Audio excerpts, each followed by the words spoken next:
דבר חמוד.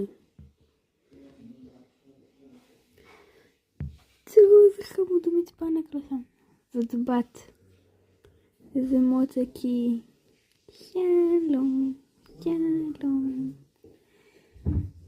פה, חדר. ככה, בחוץ. קודם באתי אליה, ואז היא הלכה לשם, יש שם איזה כזאת חומה, היא עמדה עליה, והיא חזרה לפה. יצאתי אליה קודם, היא ברחה. זה חמודי. וואו. קודם היא פשוט ישבה שם, בשנתי שלה, עשיתי לה טוק טוק טוק על החלון, היא ראתה אותי, אחרי זה יצאתי, היא כאילו, קודם היא לקקה את עצמה, היא התקלחה, עכשיו היא פה, היא משכבה על הדשא שלנו בחצר. חמודה, אני מתה עליה. זה הבית של אבא שלי. זהו, אני התמכרתי.